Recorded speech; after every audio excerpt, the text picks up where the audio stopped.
a unique fixed point. Okay. So yeah, so let's then. So this is like Wick's theorem.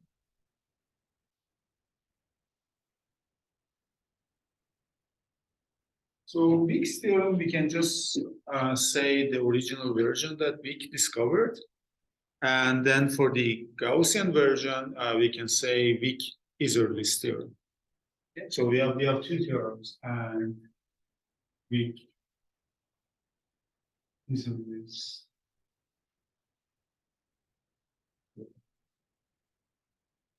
So let's do this. So this is going to be first. And this is second, which is for Gaussian integrals. We can look at it later on.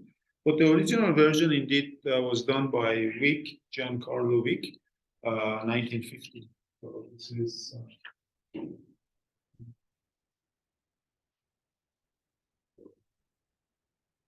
I actually printed this paper.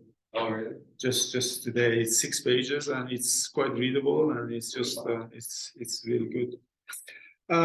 So for this we need to introduce again so creation. Let's recall creation and annihilation operators.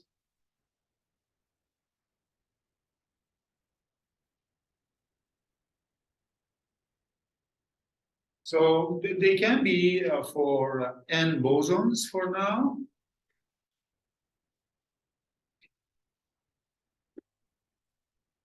Which are free, they are not interacting with each other. But this n can be infinite with OK. That's also possible to have this. So these are these operators like AP. These are these annihilation operators and AP star.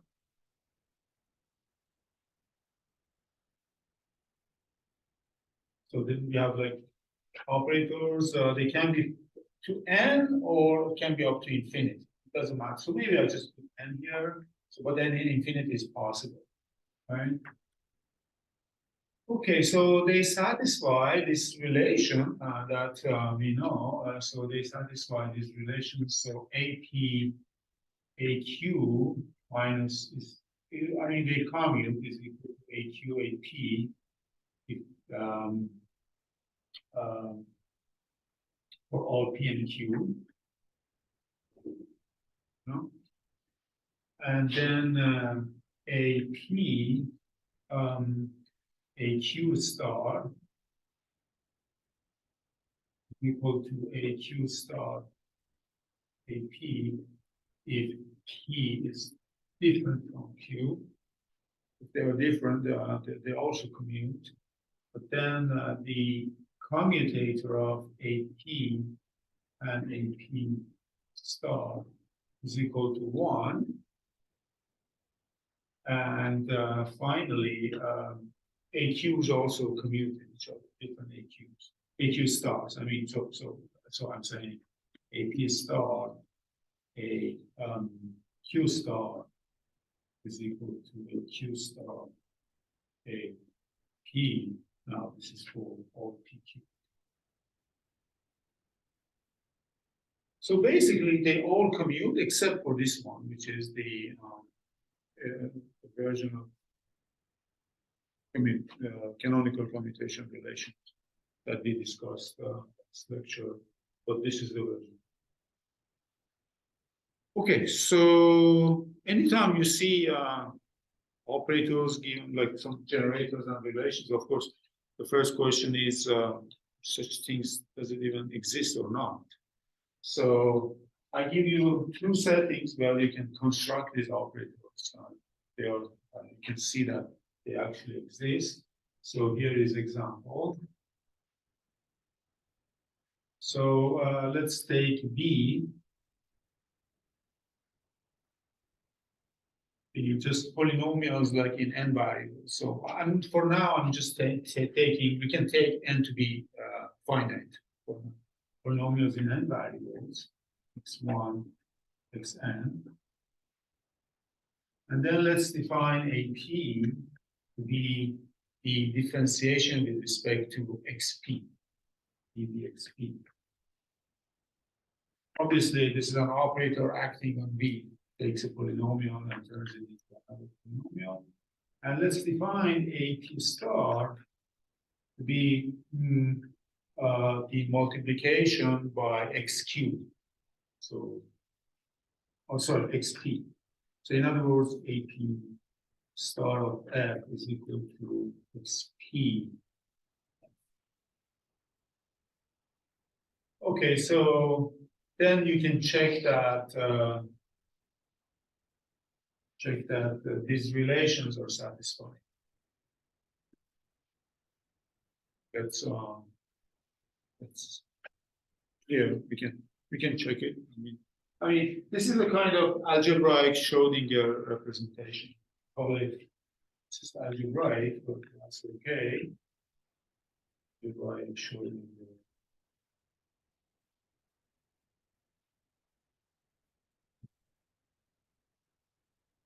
If you're worried about n equal to infinite, that's okay. You can take polynomials in infinite number of variables. That's okay, because at each stage you only take finite number of variables, but then you define the same thing, and then you get the representation of these relations for n equal to infinity. So at least we have a system of operators where we know these relations are satisfied. If this is too algebraic, you can also construct an analytic version of this thing. So this would be example 2 then. So now in this case, I'm going to restrict myself to n less than infinity. And then we just look at the space of Schwarz class functions. So this is really like Schrodinger, honest to God, Schrodinger representation. So we can just take Schwarz class functions in n variables. This is a dense subspace of L2 of Rn. Right?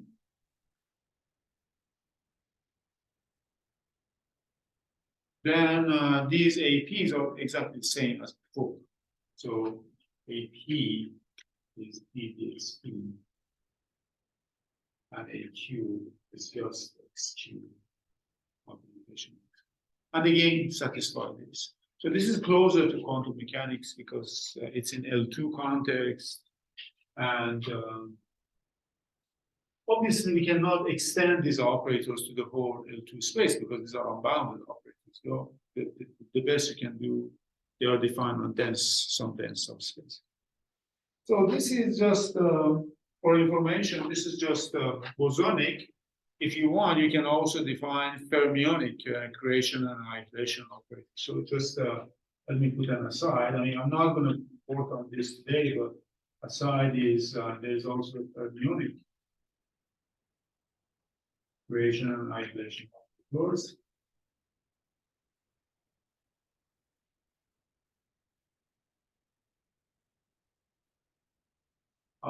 This is also important. In this case, instead of commutators, we have anti-commutators. The rest are the same.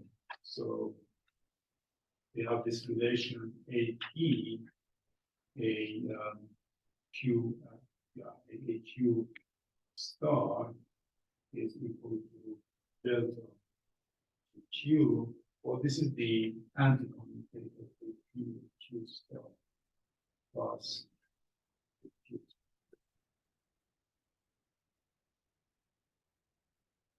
That's what. So a good exercise to think about is to construct a representation of these relations. So I just give it as an exercise.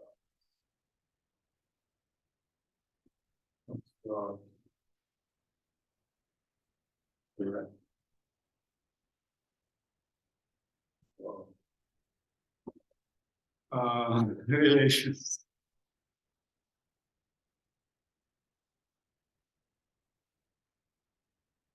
So, what we want to do now,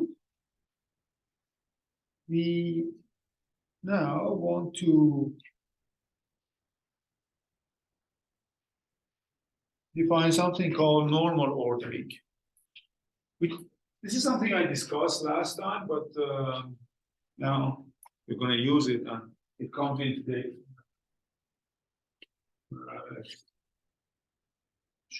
theorem. So this is the normal ordering.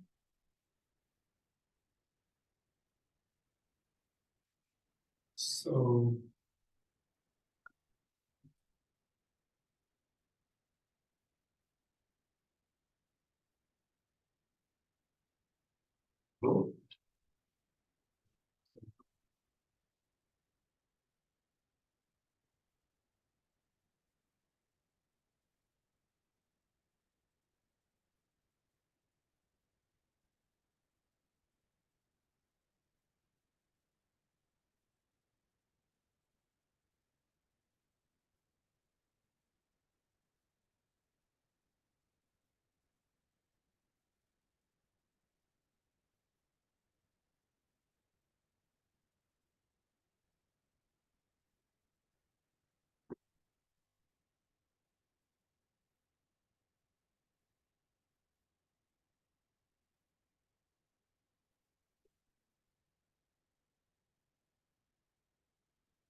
okay, so yes, where are we?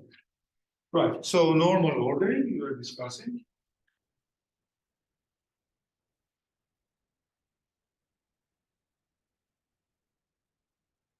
So normal ordering is the following. We just, in any expression involving AP and AP stars, we just move the creation operators before annihilation operator, or to the left of the annihilation operators.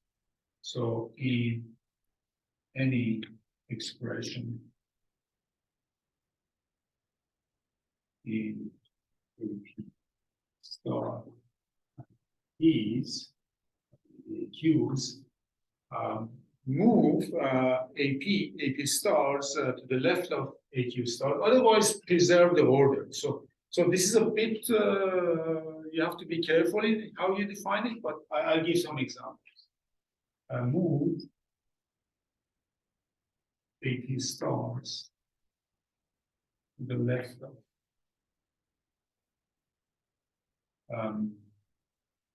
AQs.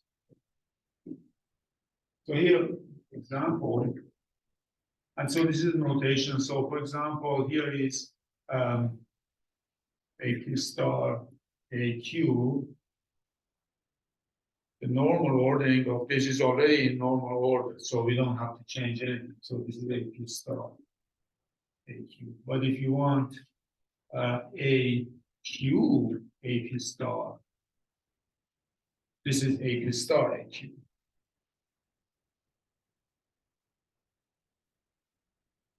So when we do normal ordering, we move it to the left, and then, and this expression is different from that.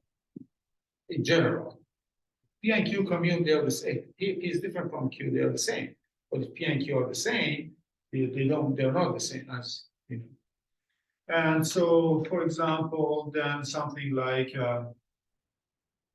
AP, AQ, and then AR star, AS star, for example, if you want to normal order that, you just move this to the left in groups. We otherwise preserve the order of them among the blocks themselves, and then so this is like AR star, AS star, AP, AQ, something like that. This is a more general procedure because for us, AP and AQ is always commute. AP and AQ always commute. Yeah, otherwise we just, yeah, that's right. Well, no, I mean, for this is actually for creation and annihilation operators, really. I don't know if it is of use to apply this to other algebras. Something. Can we think of it mathematically as a sort of a mapping to some subset of our algebra that we already have? Maybe, Yeah. just trying to like the procedure, but like what do we end up with? What's the new object? Yeah, I'll tell you what's the new object, but maybe something that maybe you have seen before, and that's the algebra of differential operators. So let me tell you. So here is a remark. It's not very relevant to the discussion, but let me make a remark that the algebra generated by APs and AQs is the algebra of differential operators. The algebra of differential operators.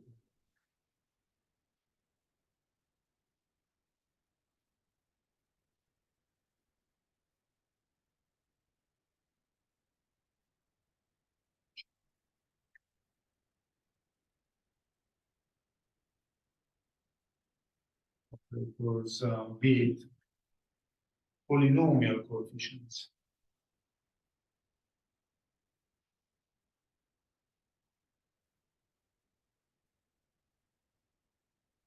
Okay, so an expression is something like sigma AI x d dxi.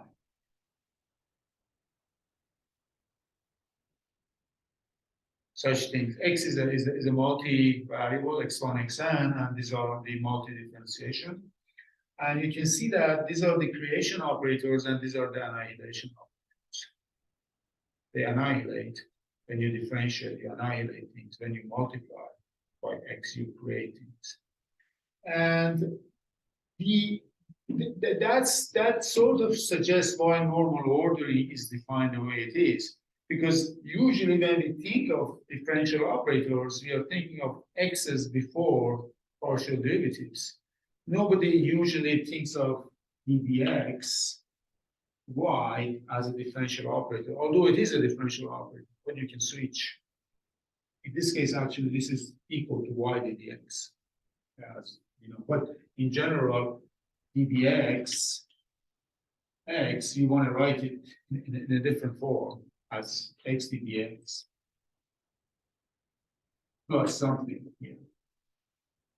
And then it becomes more like standard differential operator.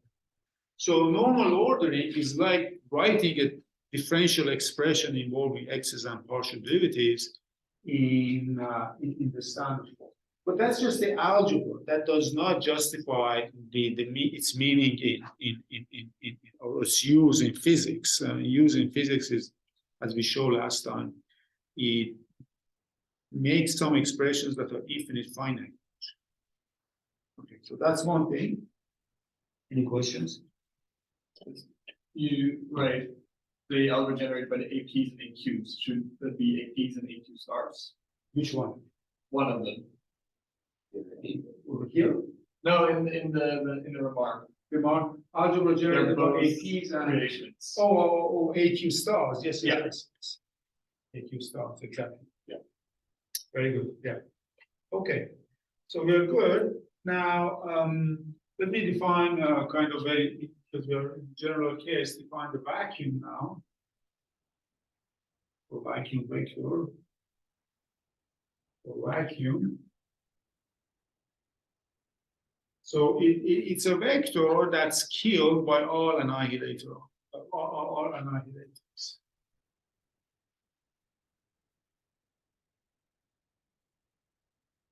That's definition of vacuum. Vacuum is any vector that's killed by all annihilator operators. So in example 1, the vacuum, which was just V was C of x1 xn. Okay, So in this case, the vacuum is just constant functions. I mean, up to scale. I mean, it's really constant function 1 up to scale.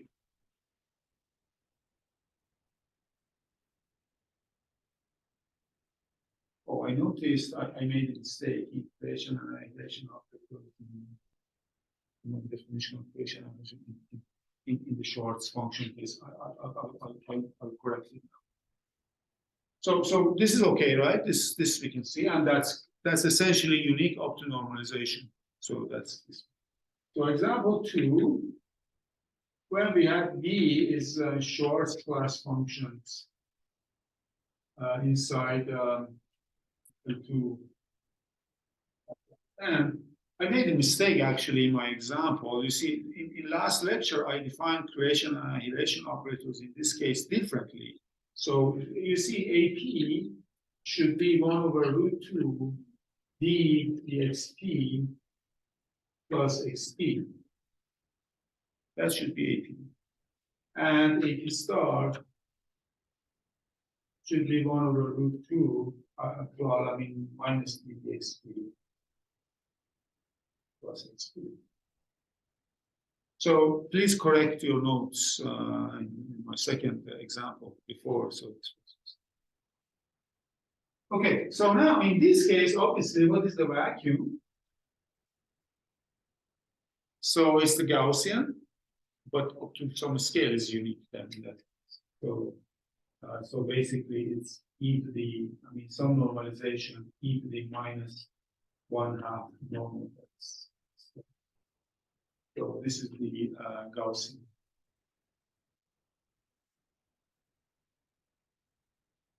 And it is unique up to scale. I mean, at least in one variable case, we checked it because we derived the vacuum by this condition of killing under all annihilation. Okay, so that's this one.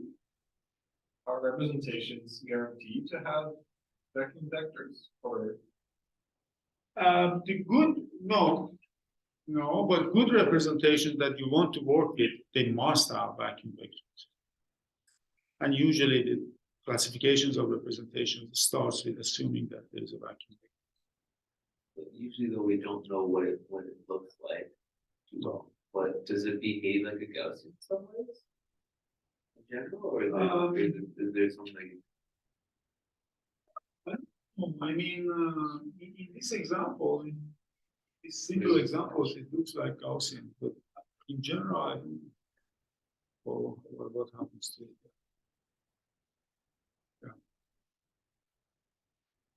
Okay, so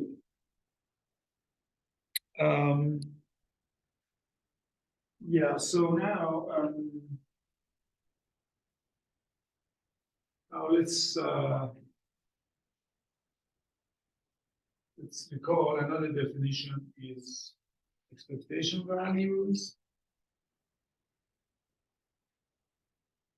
So this is basically vacuum expectation value.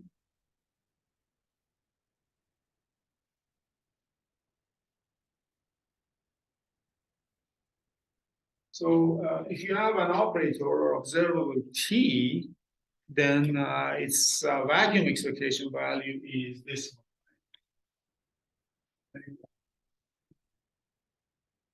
Is nothing but inner product. In math notation is like this, right? That's the vacuum expectation.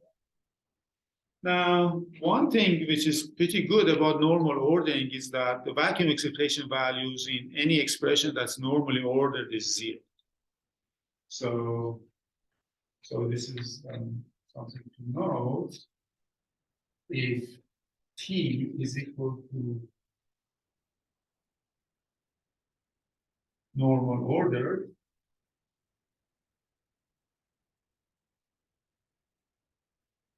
then this is equal to 0. Why is that? Well, I mean, the reason, so the simple proof is this. You see, I mean, T has some creation operators, and then all the annihilation operators are to the right, right? So this is like a Q star, a Q star, da, da, da, and then there is some AR, AS, da, da. So when you apply such a T, which is normally ordered like this, to omega, if there are some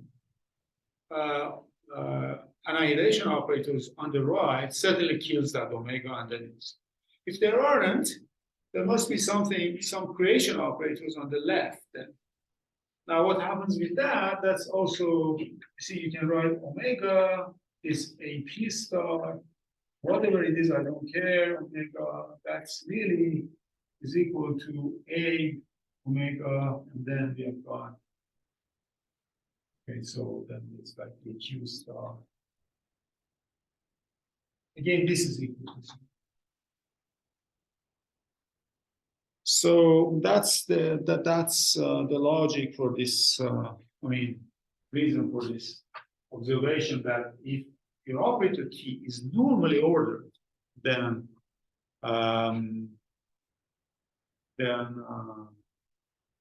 this vacuum expectation is always 0. That's something that we shall use later on. I need one more notion, that's contraction operators. So what is contraction? So, I mean, something sort of notation is this, like C of AD. For two operators, we just define this to be omega expectation value of AB, and then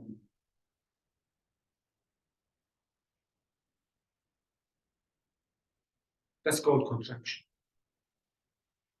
It's like almost like a 2-point function or something, like covariant things, but this is something that. Okay, so here is some examples then. If you want to know, so I mean, the point is that this is a number now. It's not an operator anymore. It's just a number. You have contracted it against vacuum on both sides and get this.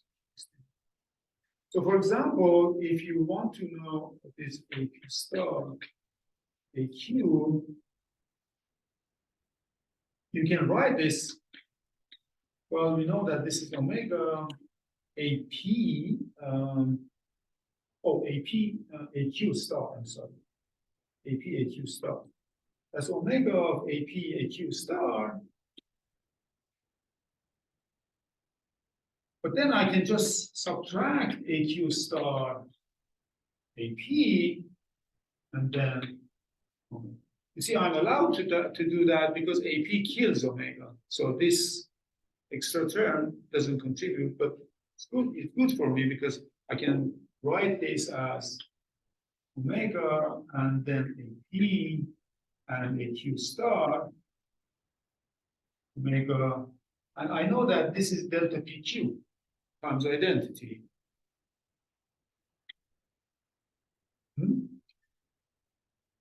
Okay, so because omega is normalized, so the whole thing is equal to then delta.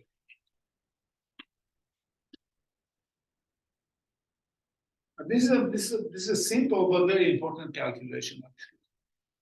It's going to be very crucial for the proof of Wick's theorem, I believe. Another example in this case to bear in mind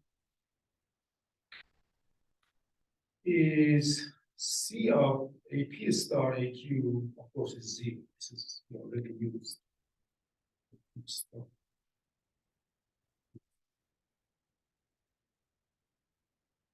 So basically, contractions of these pairs of AP star, AQ star are all 0, except when it is in this form, AP, AQ star, and P is Q. That's the only case that's not 0. But this is something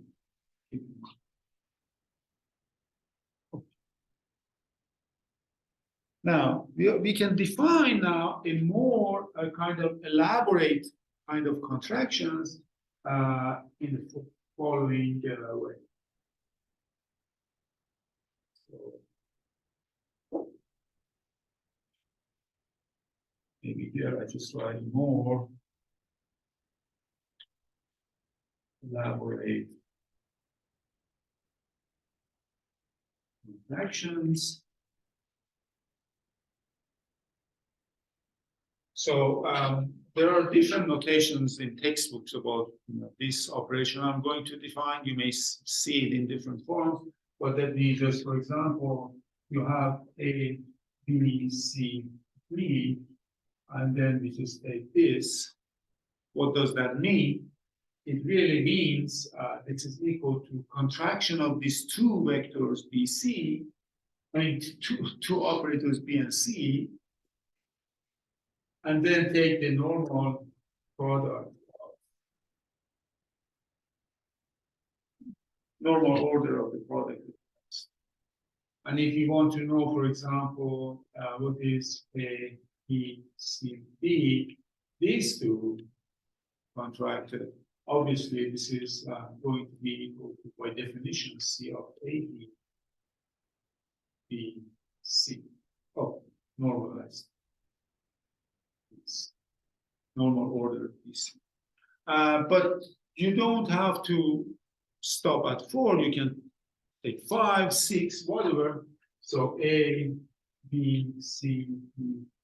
Well, actually, let me just do it A, B, C, D, and then you can go 2 by 2. For example, this is C, A, B, C, C, D.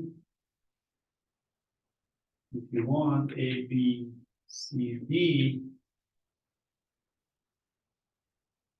that's a C, A, C, C, B, D. You can have, for example, 6 of them or 5 of them, it doesn't matter. Let's take 5. And you can take this and that. In this case, this is C of A, B, C of the E, and then C remains. I mean, normal ordering of C and C is the same, so I don't gain anything. So basically, this sort of higher normal ordering and contractions are. So this is basically a mixture of contractions of pairs.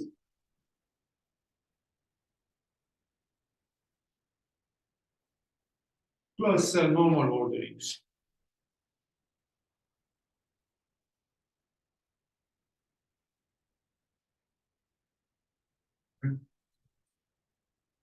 The A, B, C, D, etc. They're supposed to be one creation organization. Yeah, right. So because you can, there's no problem with defining contraction for any number of operators, right?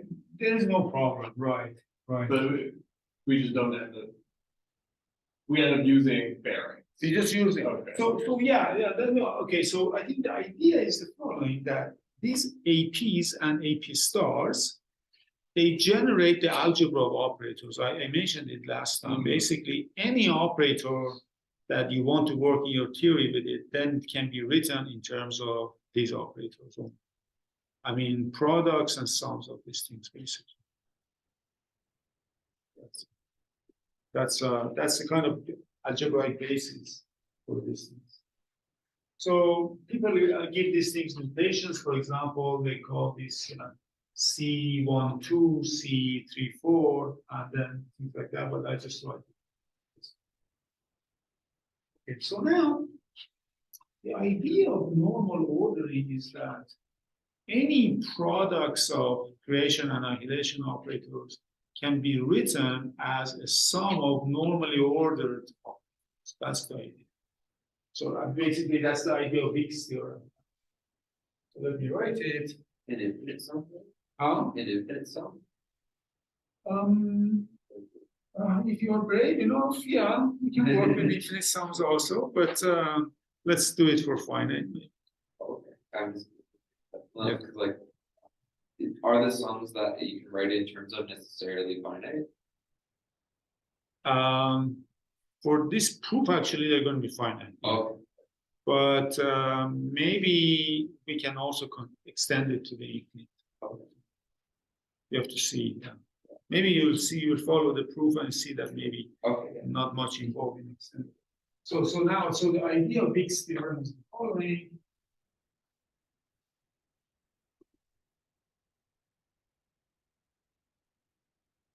So any product of APs and AQ stars can be written as a sum of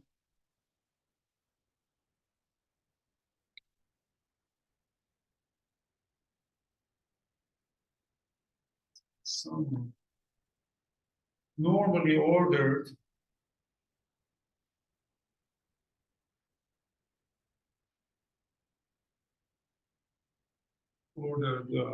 products of creation and annihilation.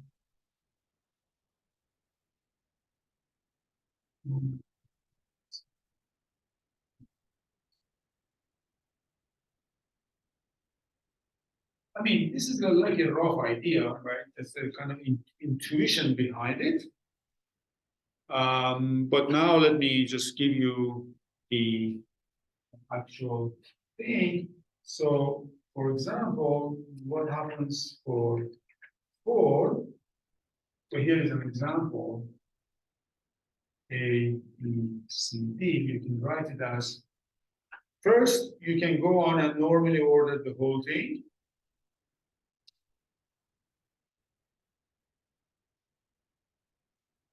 I mean, so here is a expression involving AP, AQs, AP star, AQ stars in any order and any combinations of 4 of them with any index you want. And you do this, obviously this is very different from that, but there are going to be correction terms, and Wick's theorem gives you what is the correction term. So the correction terms are going to be like this. So then the next term is going to be plus. So there's going to be 6 terms that involves pairing them 2 by 2. So this is going to be like A, B, C, D plus, and then, so I just put A, B, C, D. Oh, 6, did I say? I should have said 3. So this one. Oh, no, sorry. That's 6. It's going to be A, B, C, D. So this plus A, B, C, D. And then I get this plus A, B, C, D. So I used A in all of them. Now I move to B. So this is this one plus A, B, C, D. Then this one plus A, B, C, D.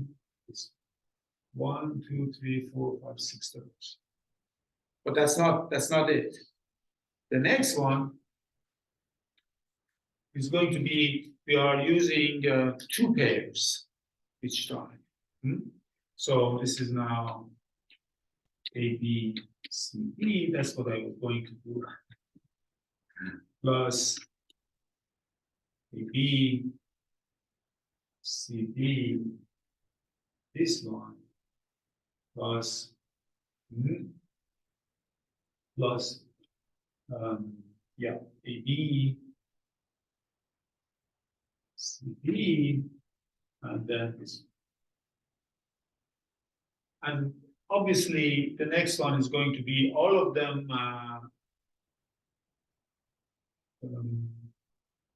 Well, no, I mean, there's nothing else. It ends here, and there is this one. So that's for 4, but you can extend this rule for n. Extend it for any product. So now, so what is it? So we say A1, A2, A3, say AN, any products of APs and AQs and AP stars, AQ stars, etc. is equal to this one, A1, A2, AN normally ordered, plus, then we just take 2 by 2.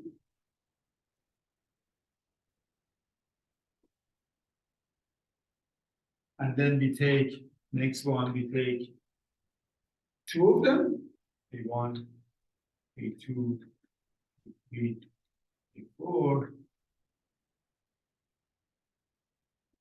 etc. In your exhaust. So let's see.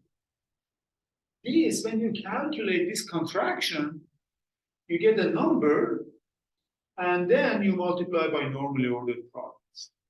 So the corollary of this is really a kind of Wick's theorem that we want. So let me write the corollary of this.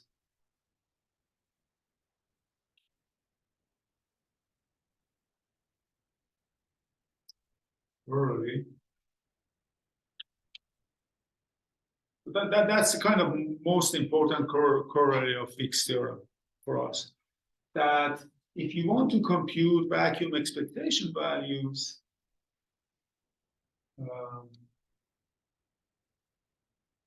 A1, A2, AN, omega, it's really products of contractions of these things 2 by 2. That's it. So this is equal to basically sum over pairings, and on each pair, for each pairing, we are going to contract. So it's going to be C of like A1, A2, C of A3, A4,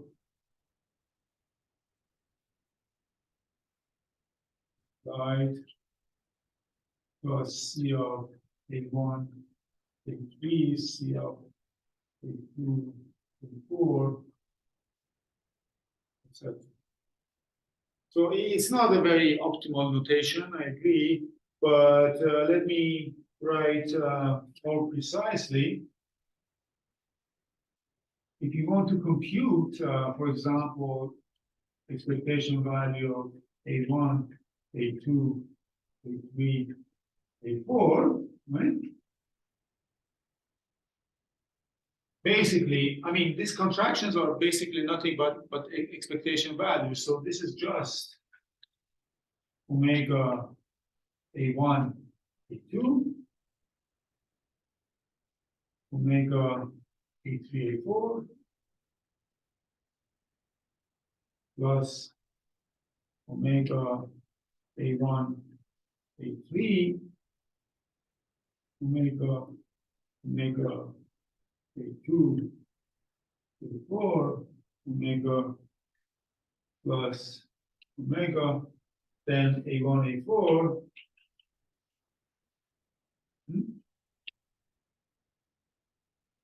Then we have got omega A2, A3. And this is really now like the statement of Wick's theorem in the Gaussian version. So there are going to be 2 and minus 1 double factorial terms. Maybe or something like 1.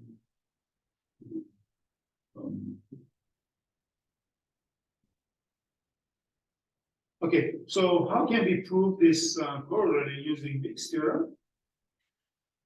Well, we have to use Wick's theorem combined with that observation that any normally ordered product, vacuum expectation values are zero. So the only way that there's going to be a non-zero contribution is that you just get a multiple of the identity times. And that's exactly the last term. That all these other terms contribute zero to the vacuum expectation. So that's the now we should try to relate this to Wick's theorem for Gaussians, but that takes some work. It's not obvious. Well, it's kind of like the vacuum state does kind of behave like a Gauss, right? Because you kind of taking expectation value with it, and Yeah. it breaks down the same way. Yeah, I agree. There's something there. I agree. I think there must be some more general theory that contains both as a special cases. Yeah. So there should be some umbrella theory that in one case reduces to this, the other case reduces to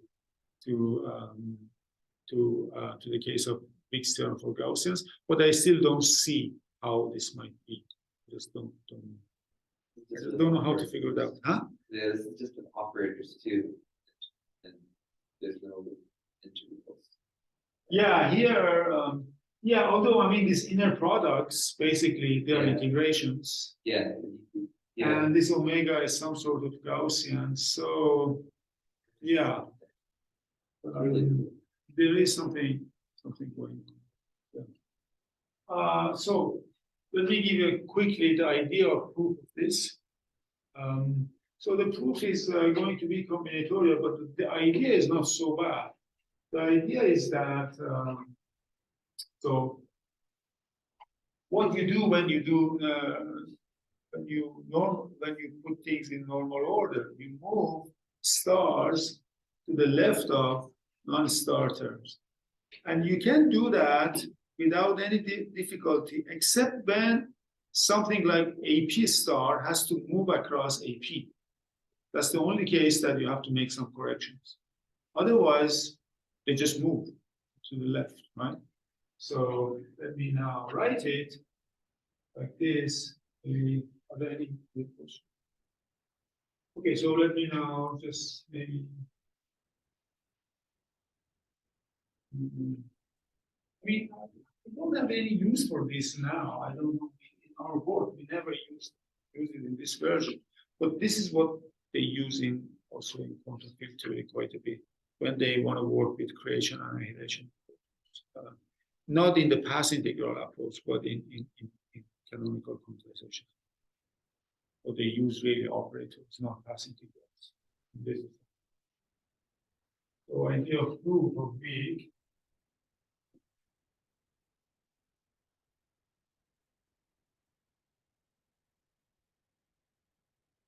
So imagine you have something like this. You have something like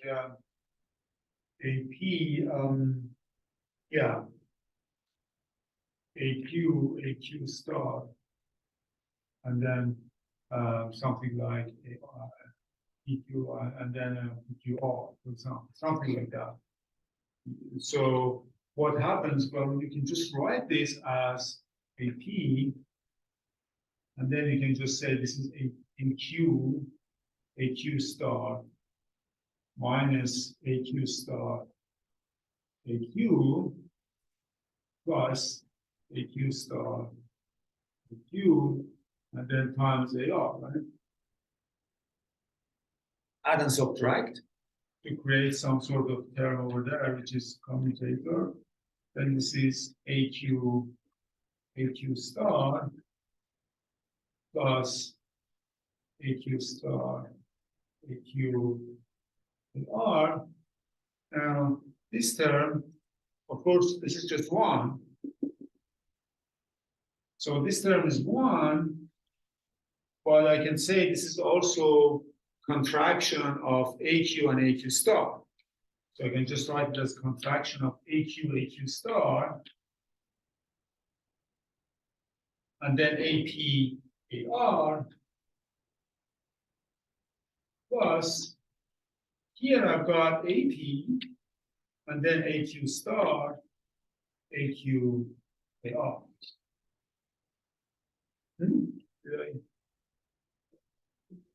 Yeah. So it should be okay. Good. Yeah. Now, if P is really different than Q, we can just move it to the left, they commute, and that's already normalized normal form. If not, then we have to do one more, this sort of things, and then you continue. Okay. Okay, so you have to keep track of these moves. I mean, I haven't gone through the proof very, very carefully, and I haven't written it down. But you can see how this can be done. So this Is it good? Yeah. It's sort of related thought. and so sorry. Yeah, that's. And then you just continue on. I'm willing to play. What's the idea? Yeah, that's an idea. Gonna be a nasty induction. Yeah. Some induction. Yeah, It's exactly. on the two. And it's exactly, and it's very important to use good notations and these things, but maybe there's even a smarter proof, I don't know. Yeah. So in the second example, we had the vacuum was literally the Gauss. And we had our inner products, the L2 inner product. That's pretty close to the other, like to our Gaussian case, right? Like, is it so? Does this parallelity imply the usual work scan? I want to believe that indeed, yes, I think so. I think this should imply that. But for the general Wick's theorem, we have just creation.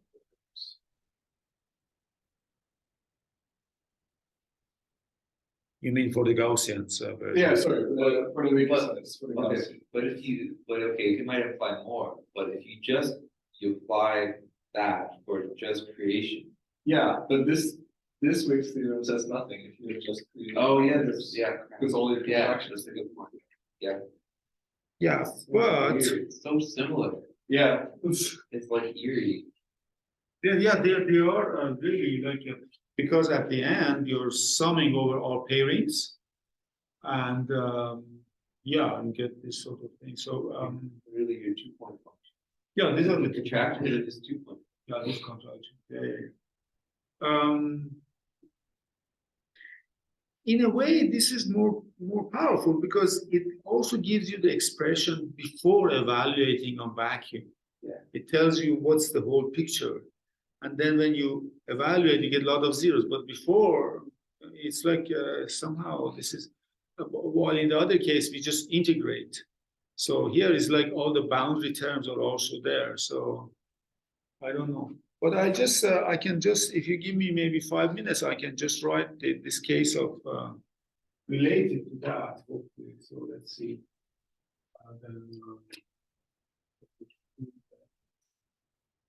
So this is now Wick-Isserlis theorem.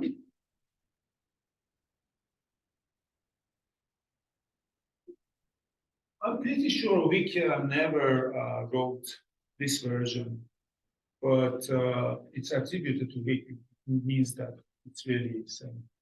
Wick-Isserlis.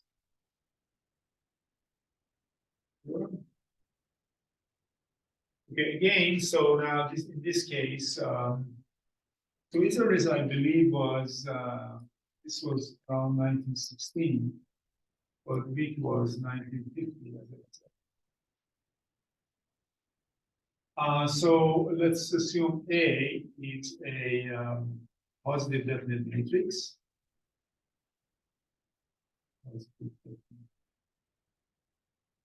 And by n matrix. And let's take Z0 to be equal to integral over Rn exponential of -1/2. So I'm going to use this notation, if you don't mind, x a dot ax nx. This one is understood. So we know what the value is. This is equal to determinant of, perhaps it's not very important, but y over a, which is really nothing but 2 pi, the power n over 2 over square root of over determinant of a half square root of this. You can write it in different forms. Maybe this is one version. All right. Then, so now this time expectation values. Okay, so yeah, I mean, then this is like a defined, if you define by Z0, it defines a probability measure. And we want to compute xi1, xi2,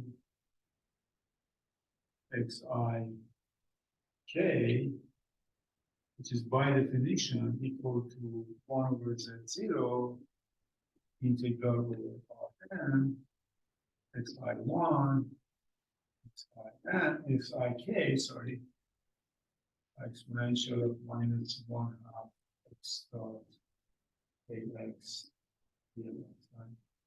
So that's what we want to know. And that's what Wick's theorem, okay, Isserlis theorem. Actually, it's Isserlis. Isserlis paper I just downloaded again is interesting. In the first paper, he proves it. See, this is a lesson there. Don't underestimate this result. He proves it in the first paper. He proves it for n equal to for k equal to 4. Just for k equal to 4. And he says that it's possible that this is true for general k. And after 2 years, he has another paper. It's 1980. He proves it for general k. This is 2n or 2n, something like that. So he did it in 2 papers. Of course, he had these statistical considerations in mind, but this was part of the paper.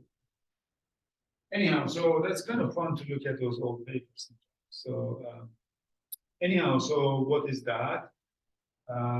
So of course, obvious that this is equal to 0 if k is odd. I mean, this is obvious. So we are really concerned with k equal to even. And the trick really to compute this is to introduce this, as that's what you did also. So to introduce this source term and introduce this, so this term, Zj. Let Zj be equal to, yeah, integral over Rn, exponential of minus 1/2 x dot ax plus j dot x. Yes, this is again. Yes. So j we are thinking as n variables j1, j2, jn, and this is here. And now you can do this completing the squares trick here, and you can compute it. This is equal to actually z0 times exponential of 1/2 x dot j x. Oh, sorry, this is terrible. J dot a inverse j. Yeah, that's what it is. Yeah. That's what. So, yeah, indeed, it's a Gaussian, but with 2 big differences. First of all, it's positive. And second of all, A is changed to A inverse. These are big changes, but otherwise it's a Gaussian. Right. Okay, this calculation again, so by completing the square,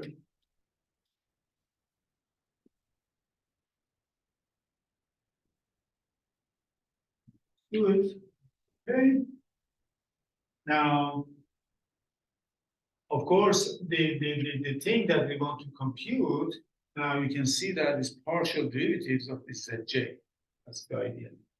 So xi1, xi2m is equal to d dj I1, D, Dj, I2, D, Dj, I2m, sorry, awkward notation, exponential of 1/2 J dot A minus J.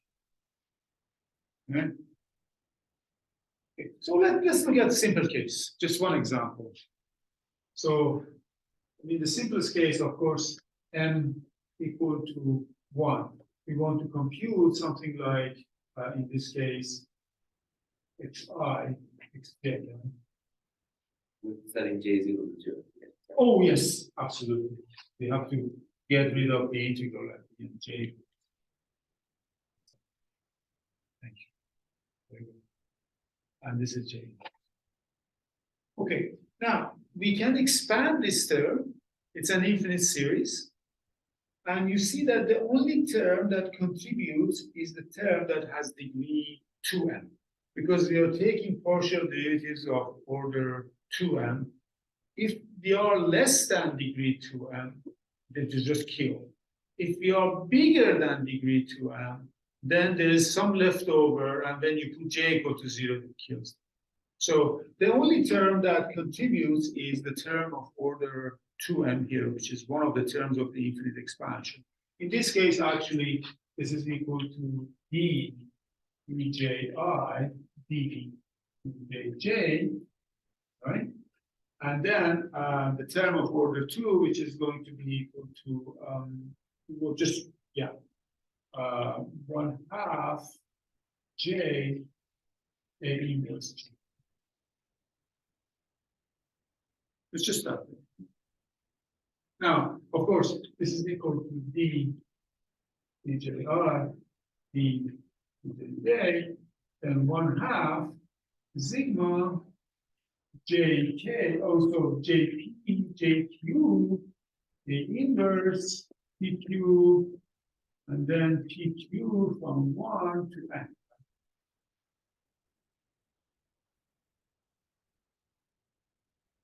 Right, so then there are two ways that you can get a non-zero, and then we have to evaluate that j equal to 0.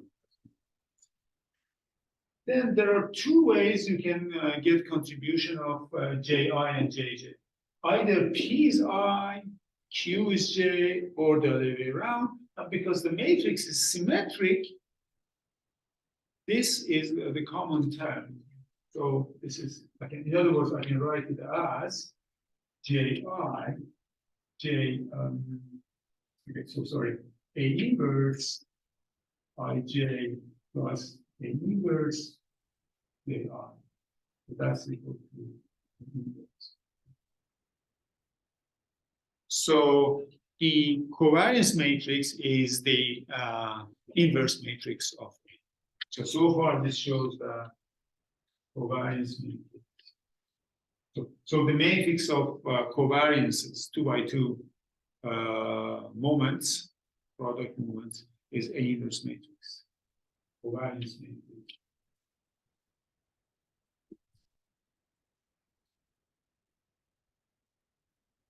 And now we can go to n equal to 4, see what happens in the case of 4. So in this case, let me just I don't want to use very elaborate notations. I just say x1, x2, x3, x4. This is going to be equal to, now I have to take the second power of that. So this is going to be equal to 1 over, there's a 2 factorial, and then there is a 2 to the power of 2 term, right? Is that what it is?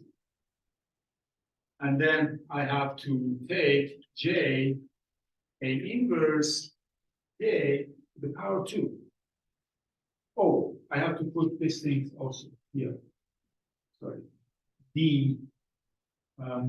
So it's a good idea to use this notation now. D, dj, I just use the I, just to simplify my life a little bit.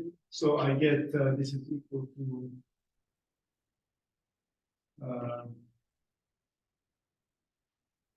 E1, E2, E3, E4 times that factor.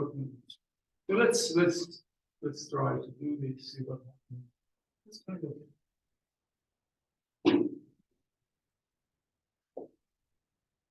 So far we got that. Yeah, let's write it again. X1, X2, X3, X4 is equal to so what do I get? 1 over 2 factorial. Yeah. Sure. 1 over 2 factorial.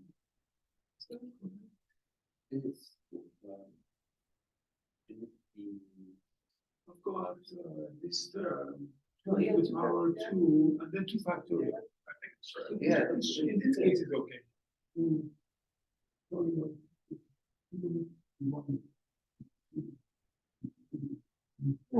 And then we have to write this, expand it. So this is equal to.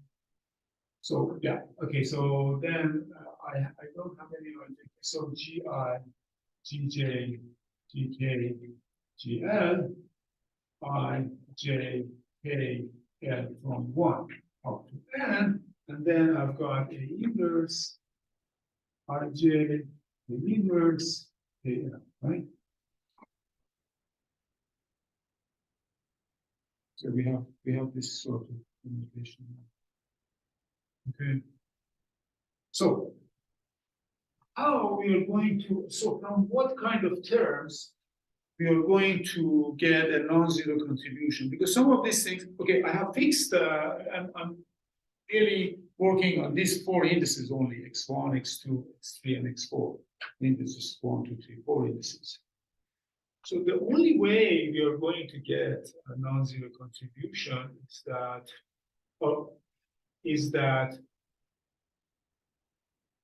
yeah, these indices should be in the list somehow.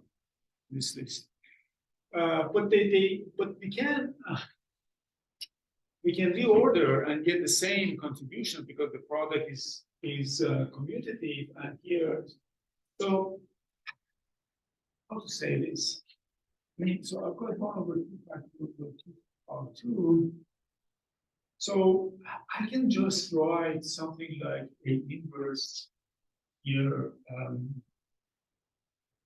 1, 2, A inverse 4.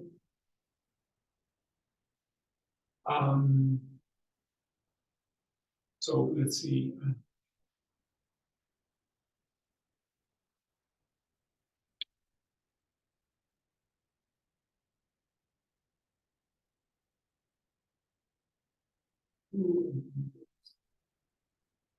Four. Oh, so sorry. This I have to do 1, 2, 3, 4. So obviously, this is going to be giving 1 to me, and this term appears, but there are many other ways we are going to get 1s. And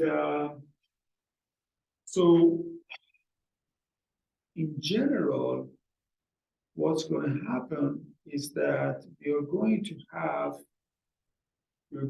create blocks of 2s, 2 terms, because there are going to be 2 m terms. So we can switch these 2 things here to 2 by 2, which will give me the same term. We can also switch blocks among each other. That would be like m factorial terms in general. So basically 2 to the m factorial. And that's exactly the combinatorial that's already taken care here. So what happens is that, so I know this is not very well written or explained, but I'm just giving the idea. We have to convince ourselves that switching these things, I mean, at least one way is obvious, that switching these things and then switching 2 by 2 inside each block is going to give us same factor of J1, J2, J3, J4. So I don't know. I mean, it seems to me that should be the proof, but I don't have a That's better. the truth, yeah. But I That's don't what know. I was representing, but I didn't have a nice way of saying it. So Yeah, yeah. I I mean, one can try writing this down, but I Words, just yeah. can't. I guess you could, yeah. And actually, most sources I checked, they never give a proof. I mean, they No, also yeah, they they don't. also somehow it's a hand waving and shy away from giving details. Just anyhow, so and I think it's one of those. It should be kind of folklore theorem. It stays like that because we understand what's going on by looking at some examples and what's the point of giving very I don't know.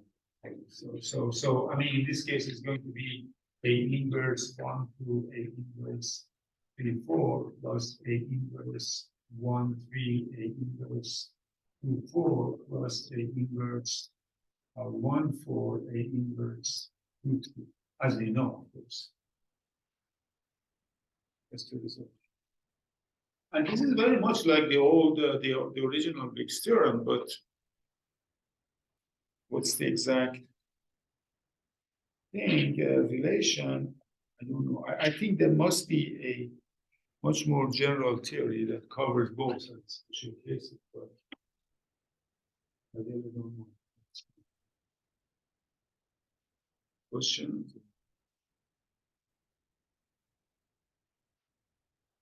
Basically, you kind of have to convince yourself. You Yeah. can write down a paragraph trying to explain it, but it's, I don't know how, like, you know, you can make it more tight. You can say, well, on this side, you have this many terms total. Yeah. And then, you know that you from swapping, you can subtract off. So you can divide by something to help with duplicates. Because it will have the total span of all possible terms. That's kind of the instance, right? That, and then what's left are pairs. Yeah, well, I mean, one of the things that could be confusing is that any permutation of this thing will give us the same thing, but depending on which factors we are using here, these A inverse terms factorizes them among. Yeah. So group them together using this. So this double index here is very important to give us this factor after all. So and I believe that could be related to that Pfaffian formula you were writing, because there are two formulas for this, right? There's one using only permutations, actually. Yeah, maybe that's the idea. idea. Get that factor underneath. We're trying to get rid of it.